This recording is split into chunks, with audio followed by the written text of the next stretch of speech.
Hello, you are listening to A Woman's Guide, episode 25. What is adrenaline fatigue? What is its relationship to stress? Do you know if you are suffering from it? What are the signs and symptoms? What can you do to recover from it and help to manage stress?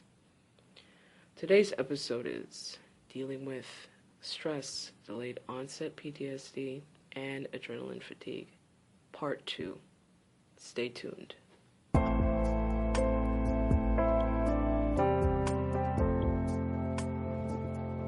This is a woman's guide to reclaiming wholeness after sexual abuse. For all of you listening, welcome to the show. I am Simone, your confidant and guide. Thank you for tuning in. Okay, so we're continuing our discussion on stress, and today we're going to be focusing more on adrenaline fatigue. Adrenaline fatigue. So, what is adrenaline fatigue? Let's define what it means. And of course, we're going to get into what it entails and what happens when you have adrenaline fatigue. So, this is a syndrome in which your adrenals, which are these glands in your body that produce stress hormones, are exhausted and they are not functioning. They are functioning inadequately, so they're not functioning properly at their optimum, and it does not produce enough hormones, adrenaline and cortisol. Okay, those are the hormones that it produces. As I briefly stated in my last episode, part 1, is that adrenaline fatigue, well, this is at the very end of the episode. I didn't really say much about it, but adrenaline fatigue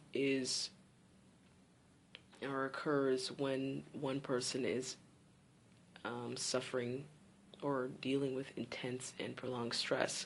But there are other causes. But the majority of the time, it's stress related. It's something that's stress related. It's something that is, it happens from stress.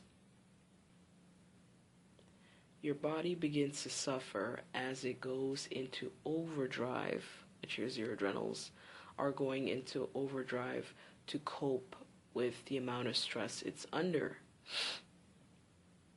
Okay?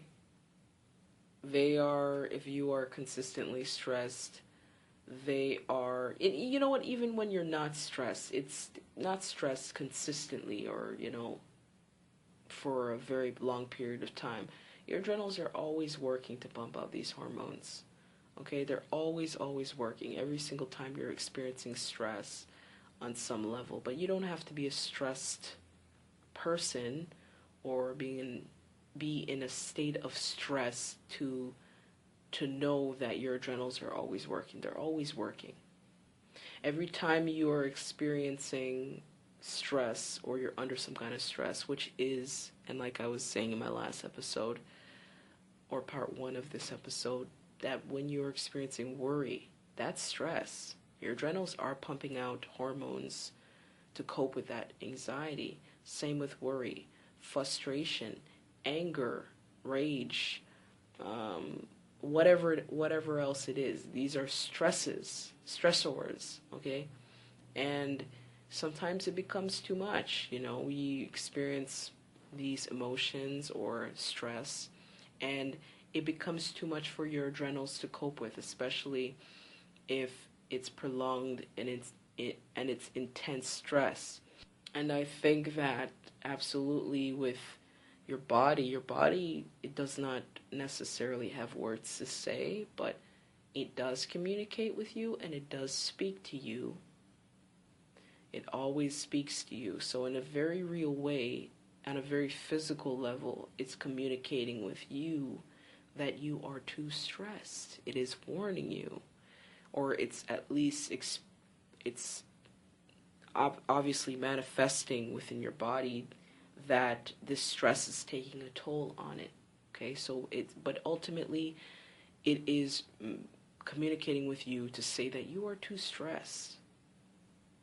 You are too stressed, and you need to somehow alleviate that, you know, incorporate more self-care, make a change, get rid of certain stressors that you really don't need, because a lot of the stress we are under, it's just unnecessary stuff. It's stuff that we don't need to be stressed out about, and it's stuff that are unhealthy stressors, okay?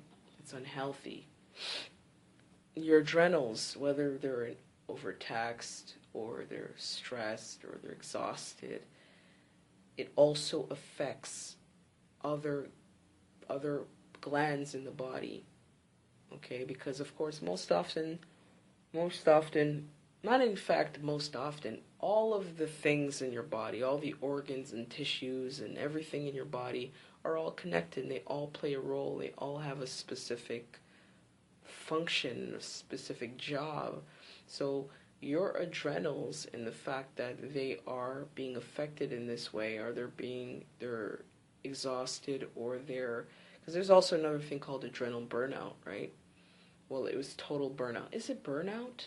Or is there another word for it? Pardon me if I'm saying it the wrong way, but ultimately what I'm saying is when your adrenals are completely kaput, like they're just kaput. It's not even that they're just inadequately, producing these hormones. It's just that they're just not producing the hormones anymore, and that can be temporary or permanent.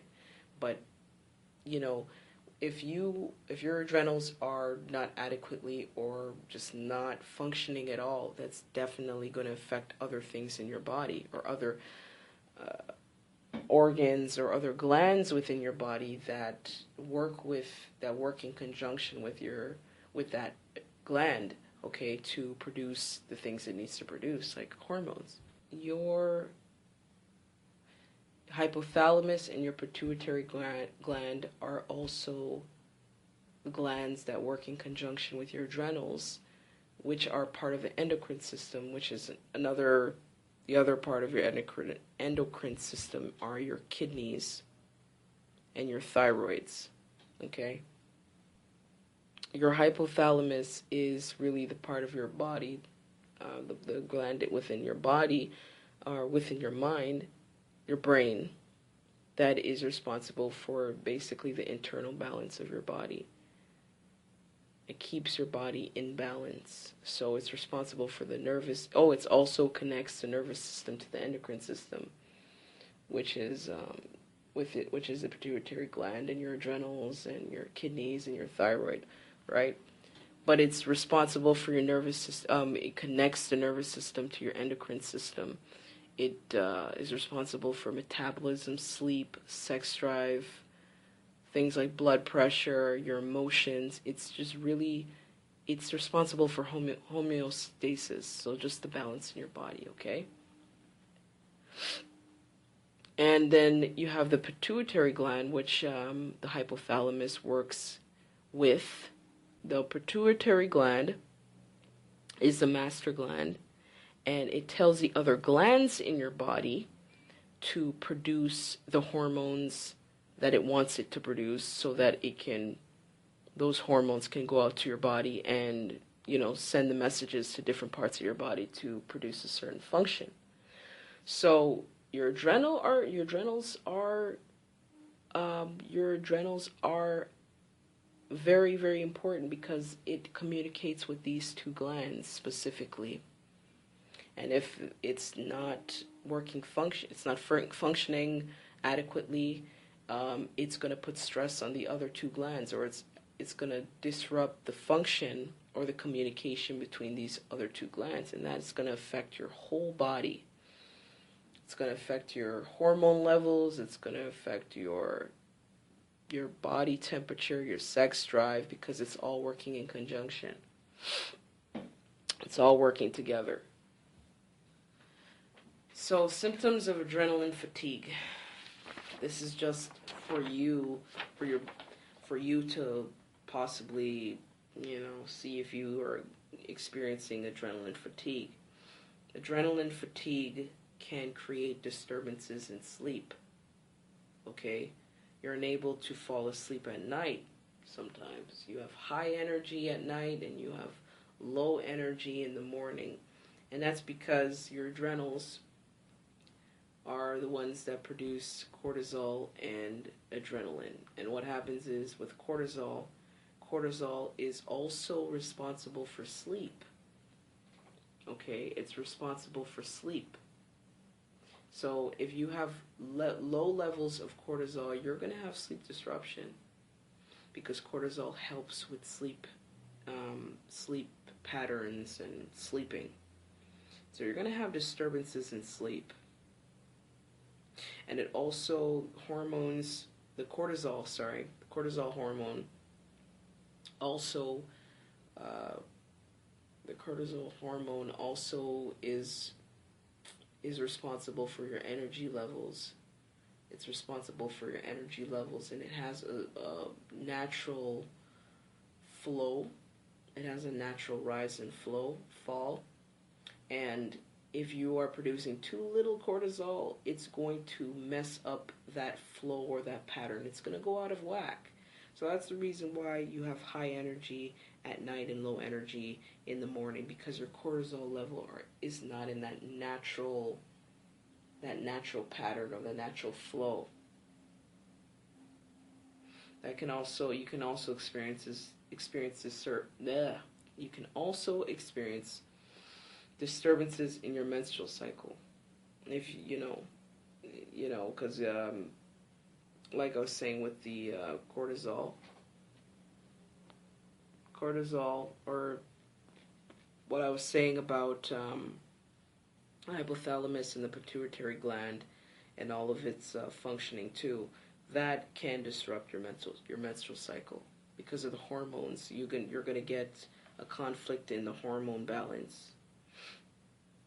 You're going to get a conflict in the hormone balance, or the amount of hormones that are being produced within your body.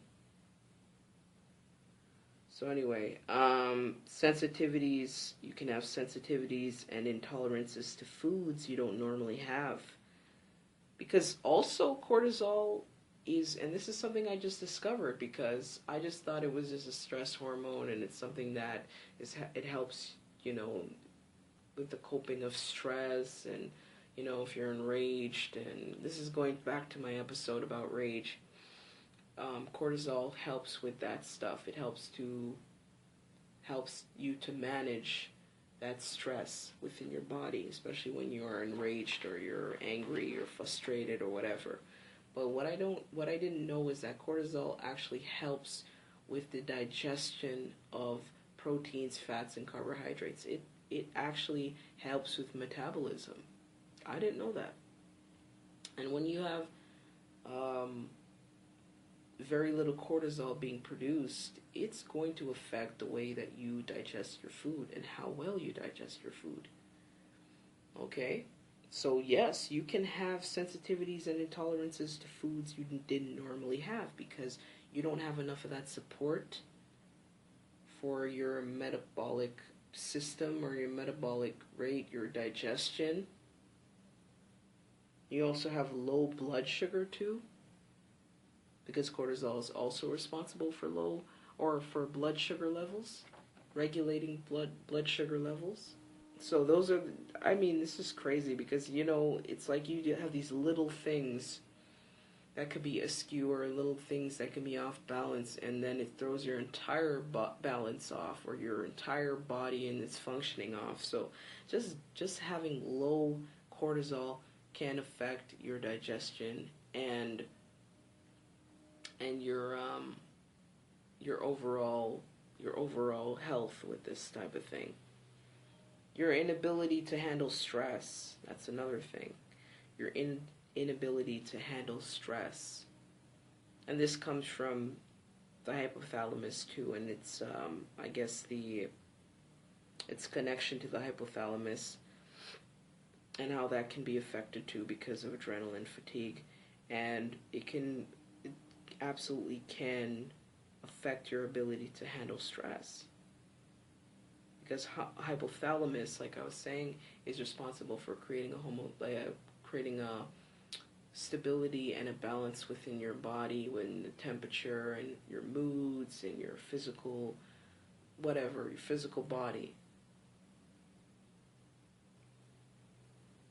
So if your adrenaline,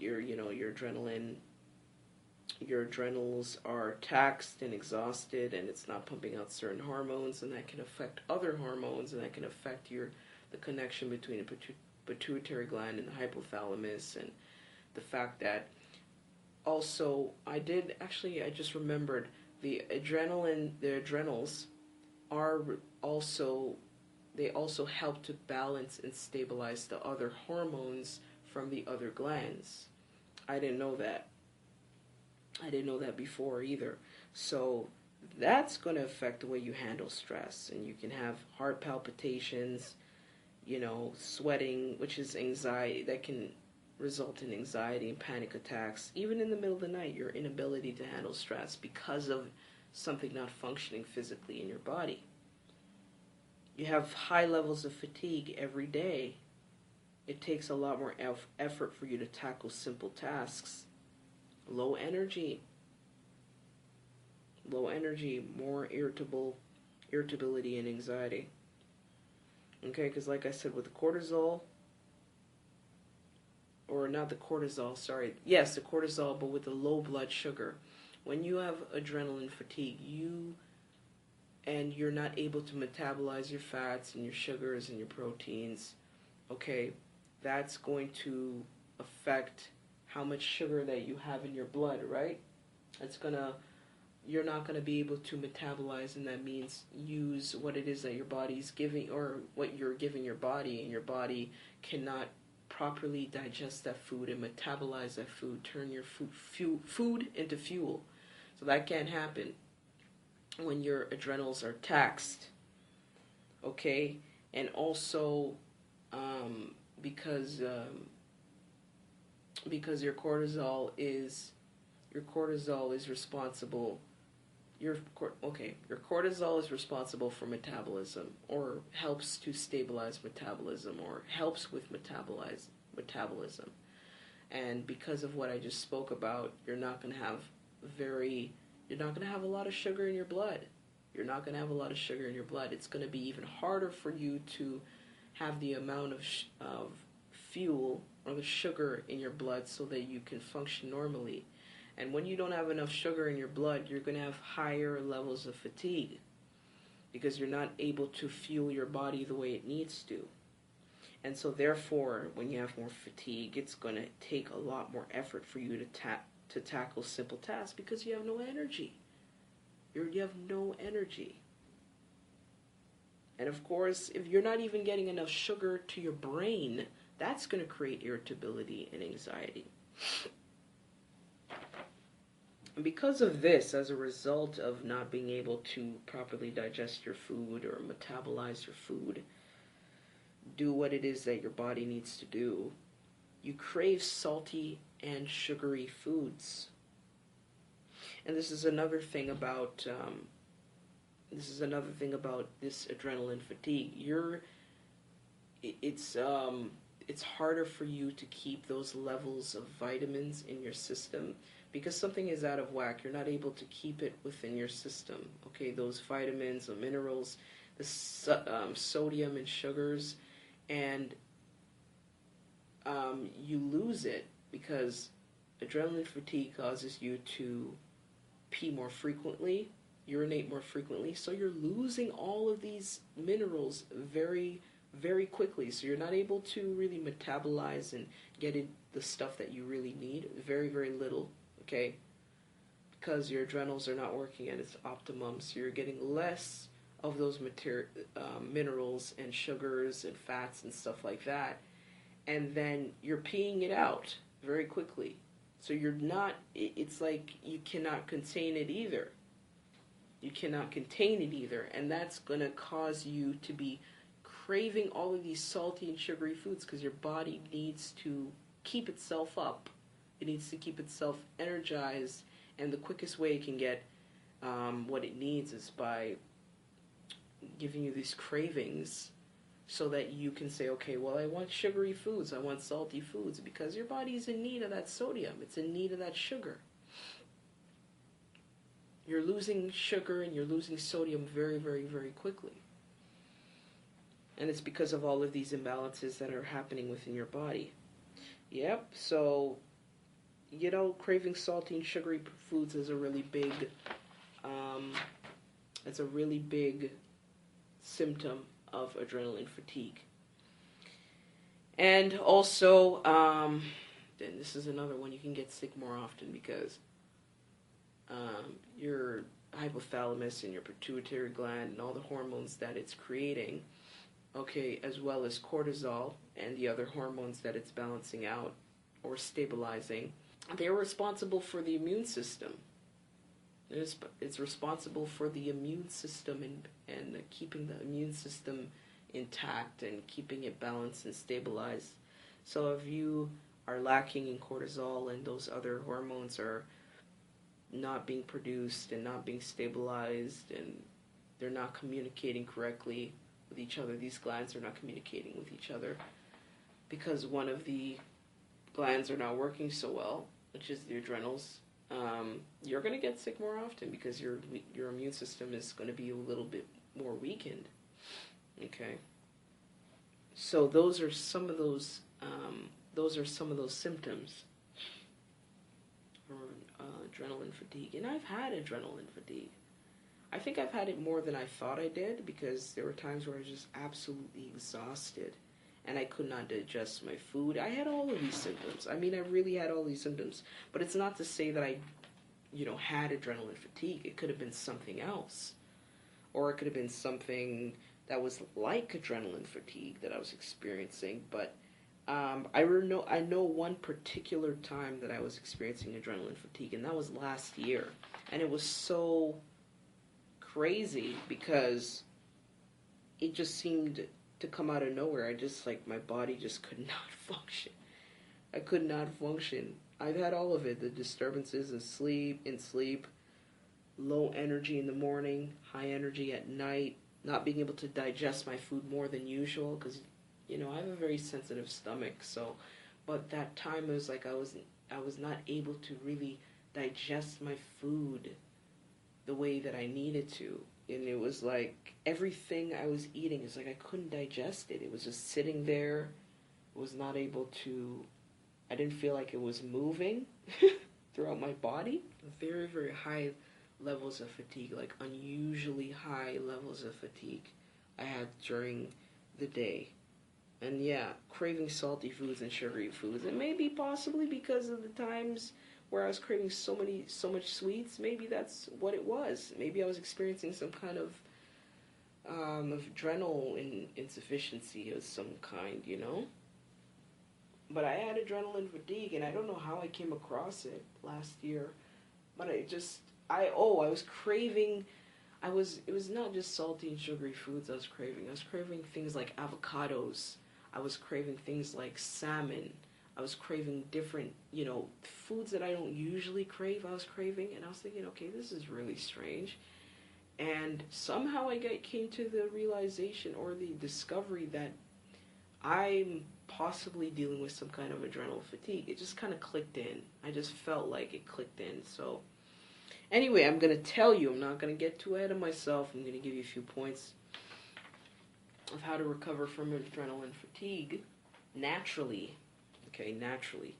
And, of course, since this is caused in this context by stress, okay, and stress causes some of these issues and physical sicknesses, this list can also apply to stress because ultimately we are trying to treat ourselves in a way where we are managing our stress, but on a very physical way, very physical way, I'm going to give you some ways that you can, bring your body back into balance and bring your hormone levels back into balance and things like that through what you're doing physically to yourself. Okay, well, I shouldn't say I can bring your hormone levels back to balance. I can't do that. But I know that there's things that you can do to heal your adrenals and to bring your body back into balance so it can heal itself. And also, the other things that we can do on a very emotional and mental level and spiritual level to decrease our feelings of stress, or to help manage stress, so that ultimately it it does work together physically and emotionally. It does work together. So ultimately, when we work on our mental and emotional selves in a very mental and emotional way, we can affect how our physical body responds, and help to, or give our bodies the space to heal itself through what we're doing with that. Hope you understand what I'm saying. But I'm saying ultimately this list is for adrenaline fatigue and with stress. Okay? Just stress, okay? So anyway, the first point is get adequate sleep. This is huge. Not just for adrenal sufferers, okay, but for people who are just dealing with regular stress. Getting adequate sleep is huge, okay? Huge. And I would say about between 8 and 10 hours of sleep. For adrenal sufferers, try not to sleep any later than 10 p.m. Because I was explaining, I don't know if I explained it that deeply, but I was explaining about the cortisol levels, and it has a natural rise and fall throughout the day, naturally. When you're suffering from adrenal fatigue, it's out of whack, like I was explaining. But there's a natural rise and fall with your adrenals, okay, with how much hormones are being pumped out. Cortisol is being pumped out from the day, and the peak periods and the low periods of the day. And that just helps us to keep going. It's just a natural way. It's just how nature is and how it designed us to be. Okay? So I'm saying that if you go to bed, let's say around 10 o'clock, and then you'll be able to wake up at 6 o'clock a.m., that's pretty good.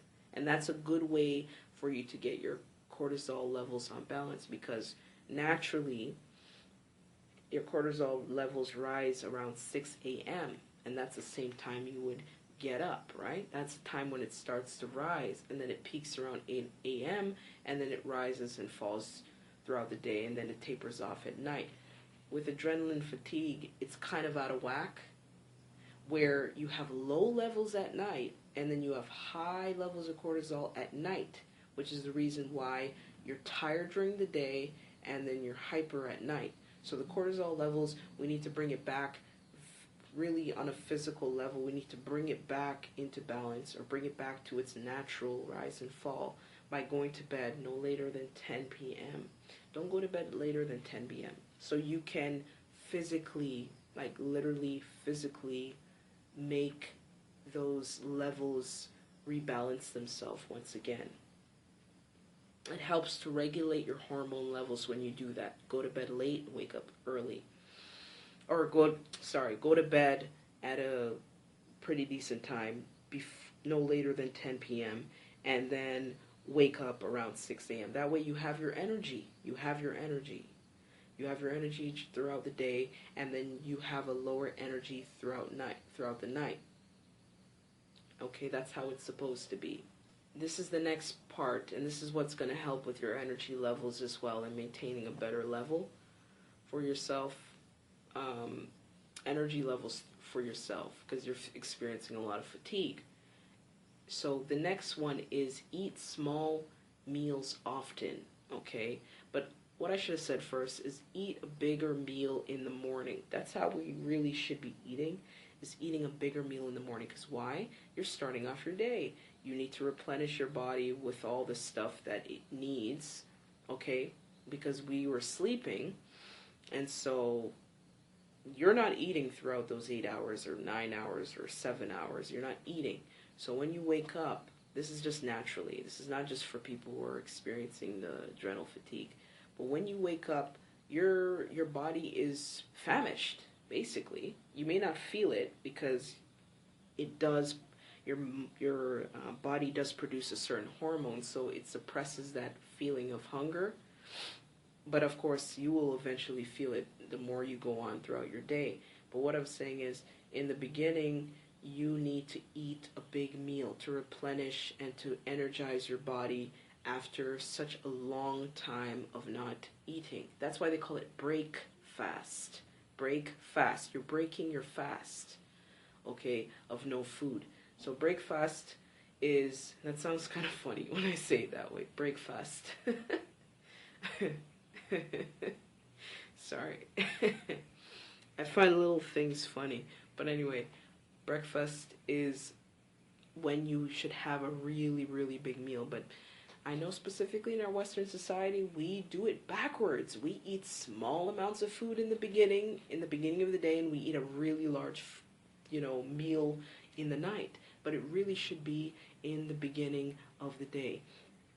So for adrenal sufferers, you need to replenish what it is that your body has lost, and even more so because you're not able to really hold those minerals and those fats and those sugars as readily because there's something that's out of balance. Those hormones are out of balance, so you're not able to sustain those minerals within your body, and also because you just cannot get as much as you can out of your food because you're not digesting so well and you're not metabolizing so well. So you get what I'm saying. Eat a bigger meal in the beginning of the morning. And this is early in the morning. This is when your cortisol levels are higher. And this can help you sustain, it helps you to sustain yourself for a longer period of time. And then what you do is, throughout the rest of the day, you have your smaller meals to keep your blood sugar up. Keep your blood sugar up, because remember, your blood sugar is very low. So you need to keep it up by having smaller meals throughout the day. And also, this is another thing too, do not eat so close to bedtime. Don't eat so close to bedtime, because what happens is that can further irregulate your sugar levels, your energy levels, your cortisol levels, or whatever. Not cortisol, it's going to further irregulate your sugar levels, and that's going to keep you up. You know that if your blood sugar is higher, it's going to keep you up, and that's going to further mess with your ability to sleep. With the adrenaline fatigue problems is that your cortisol levels are already higher at night. So you don't want to put some sugar on top of that, or give yourself too much sugar to the point where you're already hyper, or you already have more energy because of that imbalance, or that, I guess the distortion in those cortisol levels, and then you eat sugary, or you eat on top of that. That's just going to give you too much energy. So we're trying to reverse that. So don't do that. Don't eat before you go too close to bedtime, because that's just going to further irregulate your blood sugar levels and your energy levels, okay? So anyway, this is another one. This is another thing that you need to know about adrenaline fatigue and what you need to do to avoid and reverse what's happening here. So avoid foods that spike and drop your blood sugar levels quickly. Okay, this is just throughout the day, doesn't matter. Avoid those foods if you can avoid them. So that means caffeine. I know a lot of people like caffeine. I know you like your coffee, your cappuccino, frappuccinos, mochachinos, all those chinos. Okay, I know you like that, but it's going to spike your sugar level. This is why a lot of people have it, because it spikes your sugar levels up so high. And then it drops very quickly, and people want that sudden burst. But I find that it's not good for your body. Even if you're not experiencing adrenaline fatigue, it's not good for your body, because it spikes you up so high so quickly, and then it crashes you down. So with adrenaline fatigue, that is just like suicide to you. You shouldn't be doing that. That's going to crash your adrenals even further. So you're trying to avoid this. You're trying to heal your adrenals. So do not spike your blood sugar levels with things like caffeine and sugary foods. What I mean by that is refined sugars. You know what I'm saying? Those really sugary foods that are refined, like candies, you know what I mean, desserts like pies and cakes and things that have like white flour in it, white flour, white sugar, refined sugars, those type of things are going to tax the hell out of your adrenals. They are. Because it's going to bring you up so high and then it's going to crash you down, and it's going to be even worse. That's suicide for someone who is an adrenaline sufferer. Because I remember even when I was there trying to heal my adrenals, and it's really hard for me to discipline myself with food, certain foods. It's really hard because I love food. I want to eat it. I want to eat it my way. I want it the way I want it. I wanted the food that I want to eat. Okay? And so there's times where I was just tempted to eat sugary stuff and I ate it, and believe me, I regretted it. I felt so much worse after when I had that crash. It was ridiculous. You know what I'm saying? Because I stuck with my routine, I stuck with my regimen, and I stuck with my meal plan. And I ate something sugary and it spiked me up and I felt okay, but then very shortly after, it was like I felt like crap. I felt so crappy, emotionally, mentally, and physically, of course. I was shaking and I just felt awful after that. So I know, do not spike your blood sugar levels with these refined sugars. Also, this is another thing too. Well, I mean, this can go into fast food, processed foods, when you have all these refined sugars and stuff. But also preservatives, chemicals, artificial dyes, that further taxes your adrenals and puts too much stress onto it. Okay, because you don't have enough cortisol to deal with all of these things and deal with all of these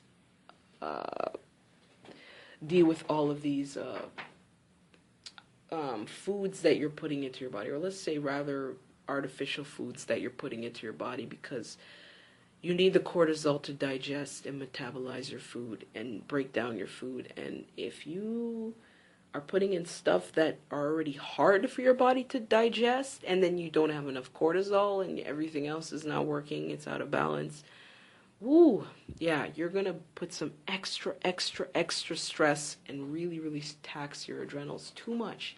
So stay away from that artificial stuff like the dyes and the chemicals and the preservatives, processed foods, fast foods, hydrogenated oils, those things too, because those tax the heck out of your body too.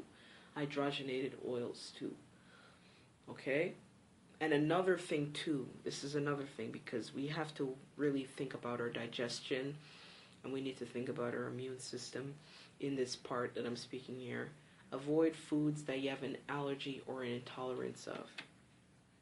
Whether it's because of the adrenaline fatigue, because I told you that it causes you to have intolerances or allergies to foods you wouldn't normally react to because of the inability for your body to digest and metabolize food. Okay, but avoid foods that you already know that you have an allergy and intolerance of, whether outside of it or not, or inside of because of the adrenaline fatigue, or outside of that, you just normally have an intolerance. Don't do that, because that's going to further create a lot more problems with your digestive system. Aggravates and inflames your adrenals and your pituitary gland and your hypothalamus, and it decreases.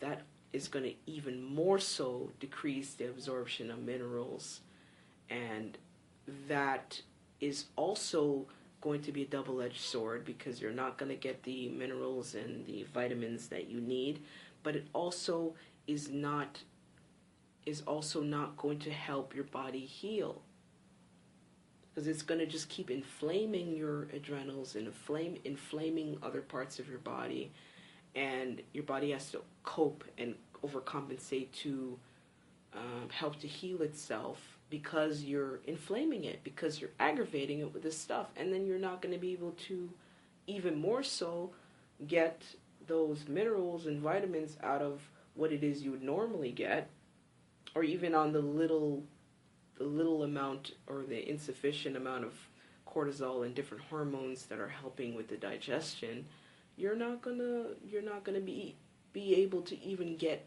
the minimal amount of what you need. So that's just gonna be a double-edged sword for you. So don't do that. Try not to do that. Try to stay away from foods that you've developed an allergy from because of adrenaline fatigue, or just in general. It's just something you cannot tolerate overall, something you can't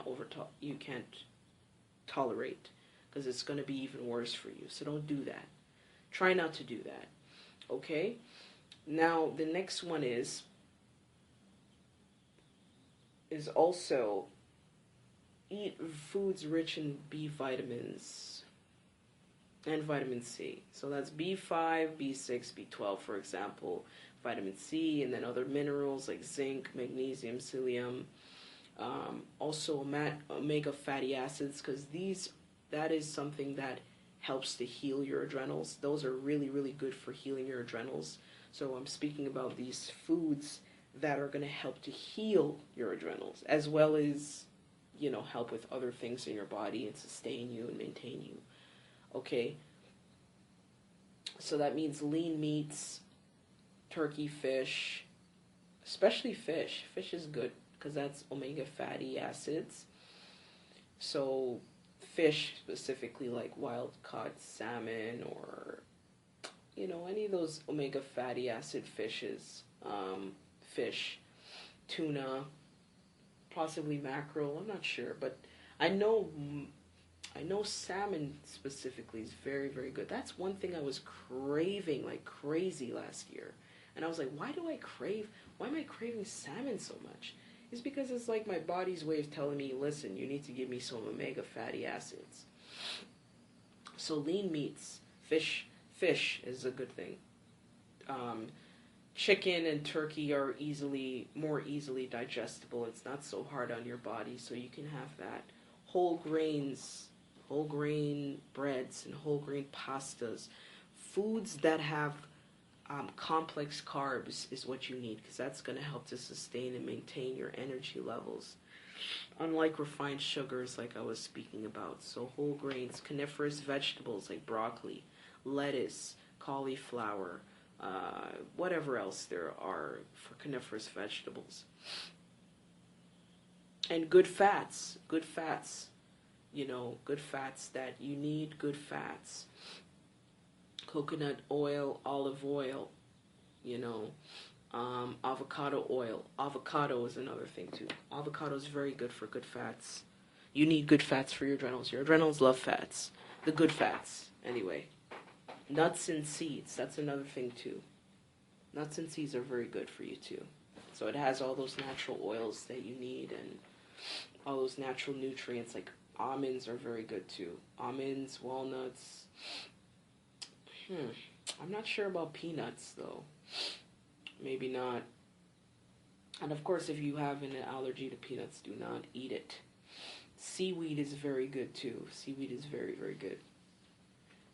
Very good for you. And also, this is what I want to say too, because you're having a problem with adrenaline fatigue, causes you to have a problem with digestion and digesting your food. It's very, and this is a deep one, but I'm not going to really explain it how that works. But anyway, when you eat, it's good to eat protein and fat with every meal. With every meal. That way it can help to digest within your body. It's good to have proteins and fats and carbs all in one meal, so it can help to digest. Because if you just have one without the other, somehow it taxes your adrenals. It's just not easier for your body to digest, because it needs help.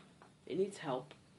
So eat foods that are agreeing with each other in order to help your body digest, which is proteins and fats. Yeah, I read about it, but I can't really remember how to explain all about that yet. But definitely also, this is another part, supplements. So there are supplements that you can use, herbal and natural supplements. You can take B vitamins if you want an extra boost. there's also supplements for like fish oil. You can get fish oil in a pill, or flaxseed oils or things like that in pill or supplement forms that can help you. And then you have adrenal support herbs that can help as well, because your body needs help. There's something I don't know how to explain it very well.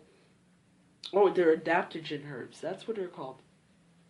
Adaptogen herbs that can help your body, and involving with digestion and immune system and all these other things that your adrenals help you to do. You have adaptogen herbs that can provide help with what your adrenals need. Okay? So there's something, you have licorice root, that's very good for your digestion. I find that personally it's too strong for me. I don't use it. Ginseng, this is another one I don't really know how to pronounce. Ashwagandha, Ashwagandha, I think that's how you pronounce it. But these are adaptogen herbs. These are adaptogen herbs that can help you. There's others that you can research. And of course, everything is not for everybody.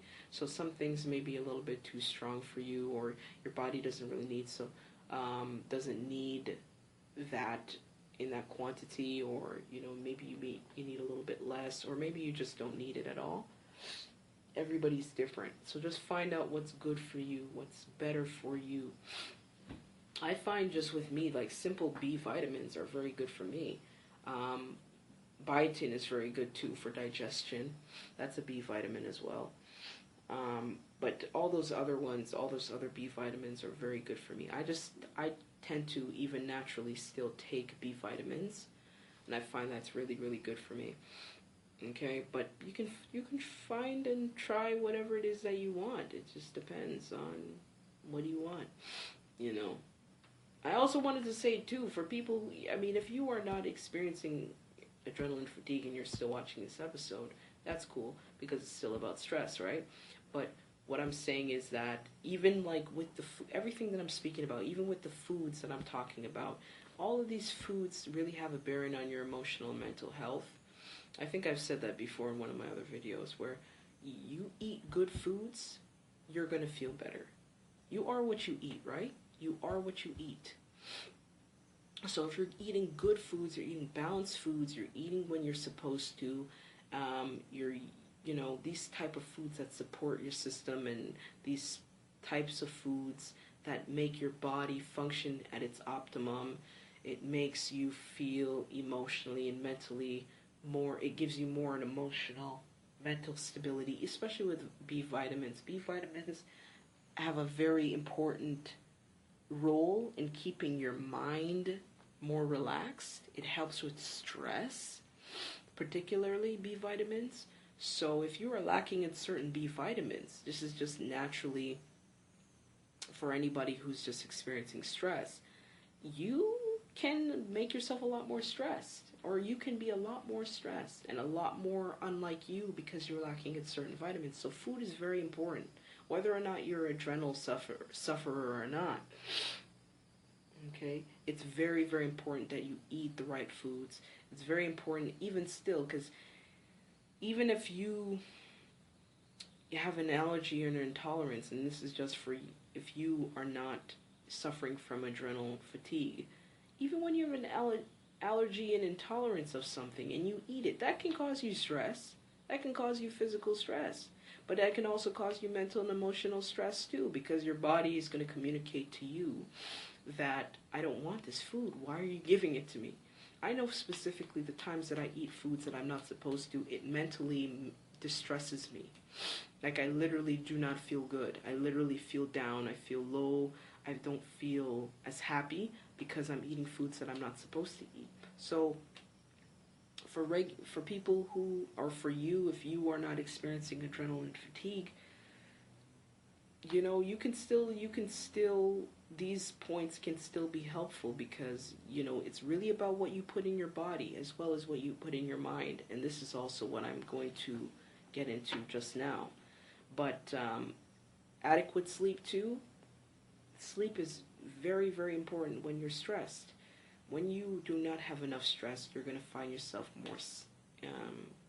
more miserable, more irritable, more unable to handle stress. So all of these combined, if you do not get adequate sleep, if you take in foods that you're not supposed to, if you do not eat the right foods, vitamin-rich foods, and you're eating fast food all the time, guess what? You're not going to feel very good, and you're not going to be able to handle stress or deal with stress very effectively. You know what I'm saying? If you're eating foods that that are full of preservatives and chemicals and different type of things, I mean, you are what you eat. Like I said, you need to support your body physically and emotionally and mentally because you're supporting it physically. Okay, so the next piece is minimize stress in whichever way you can. And because, like I said, stress can come from many various different things and ways that we think about things, and it derives from anything. And whether the stress is anxiety or worry or anger or frustration, you know, it depends. Like I said, stress is huge. It's pretty broad. So wherever your stress is coming from, however you're experiencing it, you need to minimize it, or at least figure out where is it coming from and how are you responding and how are you reacting. And if it's a real stressor, you know, it's really something that is stressing you out, you need to find a way to rid yourself of it or diminish it, you know. So what I'm saying is, you know, cut your work hours. If your stress is coming from work, cut your work hours. Cut your work hours, cut your work down into sizable, digestible chunks. And I know I'm just speaking about food, and I think I'm hungry. That's why I'm speaking about food so much. Cut your work hours down to sizable bits, and so you can also handle the load that you need to carry.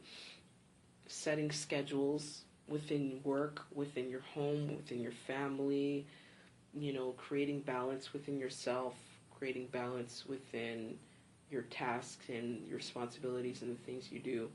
Cutting off toxic relationships. Oh, that's massive. Cutting off toxic relationships have all the world to do with how much stress you're dealing with. If you're dealing with someone who obviously has their own stress and their own issues and their own pain, and you take it on because you're human and you're empathetic and you want to love them, you know, toxic relationships can have a huge impact on your stress levels. Huge. Delegate your tasks at home, at work, you know what I mean? You don't have to do everything. Ask someone else for help. Ask someone else to give you a helping hand. Ask, you know, find out what are the priorities and what are not the priorities.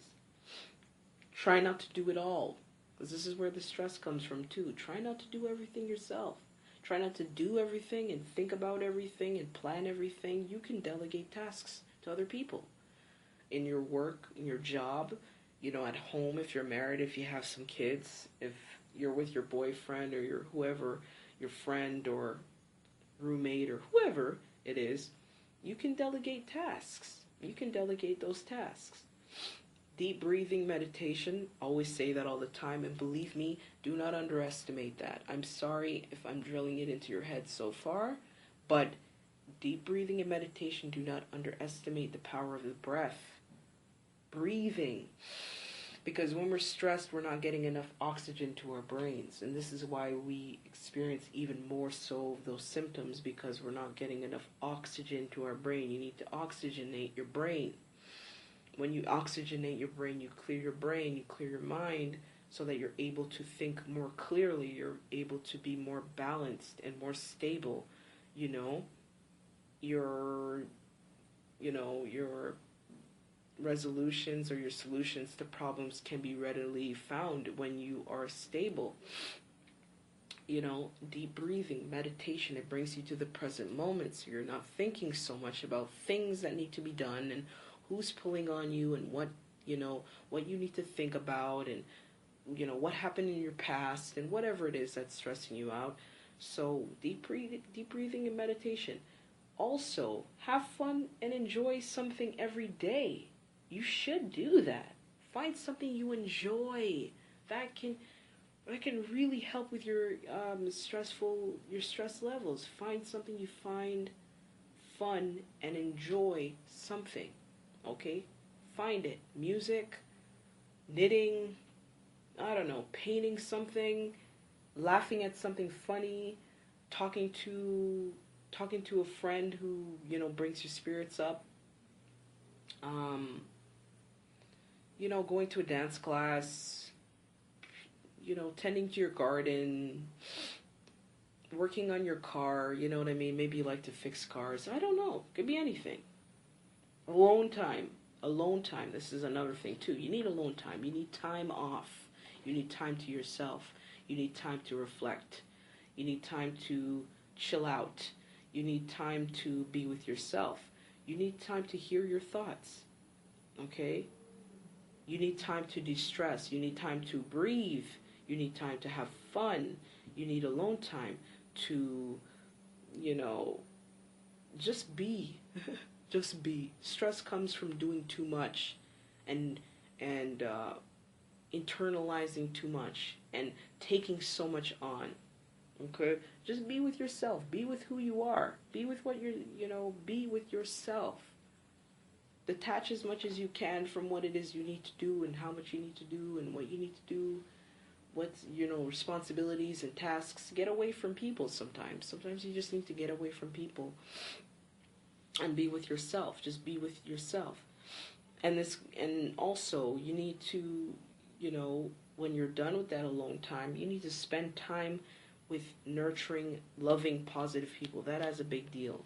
And of course, because I was talking about cutting off toxic relationships, you need to spend time with more nurturing, loving, and positive people.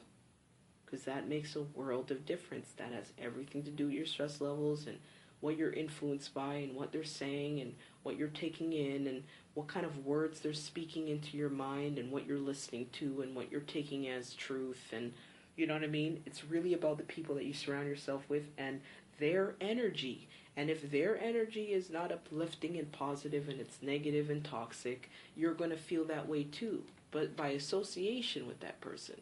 Of course you can resist, but whatever you're around for a long time, for many times, you're absolutely going to take on some of those traits and take on some of that mentality and those beliefs. So you need to spend time with people who are nurturing, who love you, who nurture you, who don't demand so much from you, that don't drain you, that feed you, that uplift you, that help you. It makes a big difference. Surround yourself with a positivity.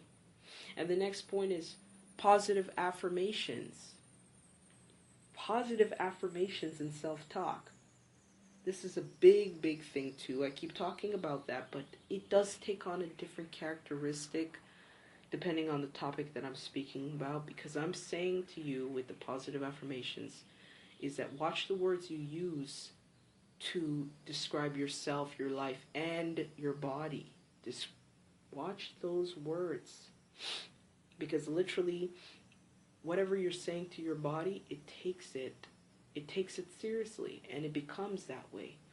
So if you're saying, for example, I'm so sick and I'm so tired, how many times do you say I'm so sick and I'm so tired? Guess what? Your body's going to manifest what you're saying. So maybe because of everything you're doing, however you're doing it, and also the words you're using to describe your life and yourself, or just the way you see your life, your body's going to manifest that. So you're saying, I'm so sick and tired. Well, guess what? Your body's going to become sick, and it's going to become tired. Even though I know you don't mean it that way, and that's not your intention, and you're really just describing and speaking your frustrations out about something, and that's totally okay, but watch how many times you say that.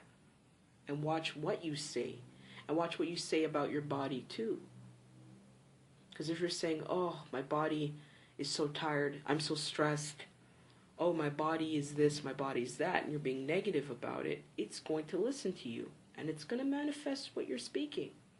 So watch the words you use to describe your body. Watch the words you use to describe yourself. Because your body listens to what you're saying. Even if it's not directed to your body, if it's not directed, the words are not directed to describe your body, it's still going to affect your body. It's going to affect your body. Okay, so affirm health and wellness. If you're an adrenal sufferer, affirm health and wellness. Affirm your health and wellness. Affirm that you're healthy. Affirm that you're well. Affirm that your body is balanced and good, and your life is good, and you feel good. You know what I'm saying? Affirm the good so the good can happen, and your body will thank you too. In addition to all these other things that I'm talking to you about, because you cannot just say, oh, I'm well and I'm healthy, and then you're eating McDonald's, or you're, okay, let me not say that. Maybe you like McDonald's, but you cannot be treating your body in contradictory ways to what you're saying. Do you understand what I'm saying? It has to all be in working order with each other. So make sure that if you're speaking and you're saying that, oh, my body, or my body's healthy and it's well and whatever, you know, I'm glad to, or I'm healthy and I'm well. And then you're going to go and you're going to do something that's not going to make you healthy and well, or you're going to eat foods that you know you're not supposed to eat. Affirm the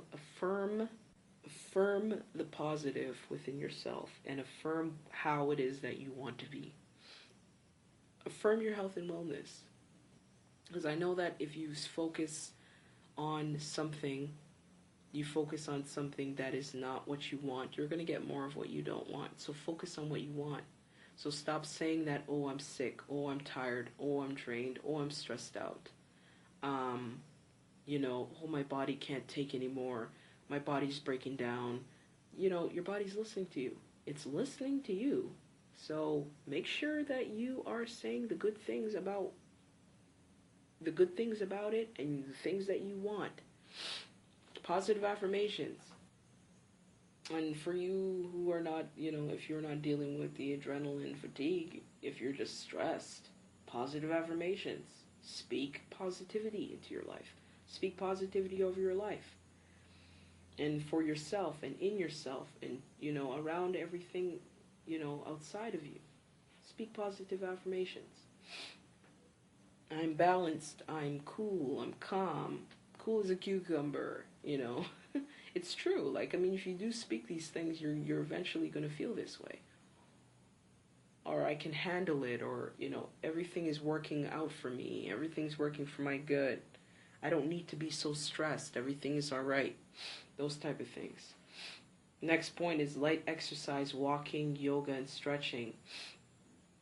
For adrenal sufferers, light exercise, walking, yoga, and stretching. And that's because, of course, you are having a little bit of a struggle with your blood sugar levels and your energy levels, and, you know, your cortisol is not very sufficient, or you have very little cortisol in your system, so you're not going to have such big amounts of energy. Okay? So you do not want to tax yourself any more than you should. Okay, but you can still lightly, if you're doing all the right things to support and help your body along, you can do light exercise, walking, yoga, and stretching, because it distresses you, it makes you feel better, it's good to be active, and it also releases other hormones that are going to help to heal your body as well. So light exercise, walking, yoga, and stretching. Just avoid things that are high intensive and strenuous, like, you know, running a marathon, or swimming, or, you know, just, you know, weight training, or something like that. Something that's going to be very taxing and stressful on your body. You want to alleviate that, but do things that are light and comfortable. And for, you know, if you're not dealing with this adrenal stuff, then you can, yeah, I mean, you can work out however much you want, as long as it's comfortable and as long as it's healthy for you. But Definitely, exercise is very good. It de-stresses you a lot. It really does de-stress you a lot. Light exercise is very good. Walking is very good. Yoga is very good. Stretching. I mean, the littlest things can really do, it really can help you. You don't have to do a lot, but just do something that you know works for you. For me, stretching works a lot. Stretching and breathing a few times, it works. Breathing deeply and focusing on now and the present moment helps me tremendously. So it's just about finding what works for you. These are just suggestions, you know what I'm saying? These are just suggestions. And of course, I mean, this also can apply to, this can also apply to stress you're experiencing for PTSD. I mean, it's all just stress. It's all stress. And ultimately, it's just really relieving ourselves, not burdening ourselves so much mentally and emotionally, and keeping things in, holding things in, continuing on, and piling more and more onto our plate, piling more and more onto our minds and to our emotional state, and taking on more problems and more people and more issues and more responsibility. And as a result, we sit there and we don't eat so well and we don't sleep so well, and that can wreak havoc, and then you can get adrenaline fatigue, and that's going to make it even worse because your body's not equipped to handle the stress load that you're under, and that's obviously going to create even more and more problems. Yeah, PTSD, that is also stress. It's just stress. So you just have to handle the stress in the way that you know how to handle the stress, and all through all the things that I was speaking about, because you maybe need to focus. It depends specifically on what is causing you the most agitation and the most stress, what specifically you're dealing with the most. You know what I mean? The anxiety and worry, maybe you want to focus more on that and bringing that down by doing, things that I'm talking about and other things that I speak about in other episodes. Sleep disturbances. There's another episode that I talked about sleep, with neglecting sleep and what you can do to help with that too. It's all different things. It's just that it's so broad and it's so open, and there's so many different things that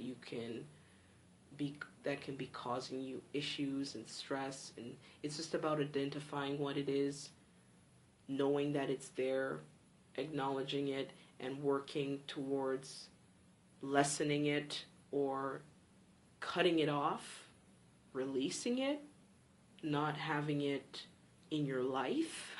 If it's a person or it's a thing or it's something that is unnecessary, not needed. If it's within your mind, you need to find different ways of, reducing that stress and bringing yourself back into balance with all the things that I was saying: positive affirmations, yoga, exercising, being around people who are helping, people who love and nurture you, reducing your workload, getting better sleep, finding more alone time for yourself. But anyway, that's really what I have to say. I mean, these are just suggestions, and these are the things that I've done and the things that I've found that work for me. So anyway, I just wanted the one thing that I would like to conclude with this episode is that sometimes all we really need to do is start healing the ills or whatever it is that we're facing, whatever stress issues that we're having, is just to have an awareness about what we are doing to create it. So what are you doing to create it? Okay, what are you doing to create it? What are you doing, or what are you allowing in your life that's creating it? And identify specifically about what it is. Identify specifically about what it is. What is the specific issue? And that, or what is just creating more of this issue that you don't want. And it can make all the difference in the world for you, just to know. Identify, have an awareness of what we're doing to create these issues for ourselves, and what it is specifically. And that can make a world of a difference. And of course, we must do the work and put in the effort to make the change in our lives. So that's all I have for you today. Hopefully that was helpful. Thanks for listening to A Woman's Guide to Reclaiming Wholeness After Sexual Abuse. If there is someone you know who may benefit from the show, don't hesitate to share it. Next week, we will explore dealing with upheavals, triggers, and delayed onset PTSD. So be sure to tune in, and until next time, take care.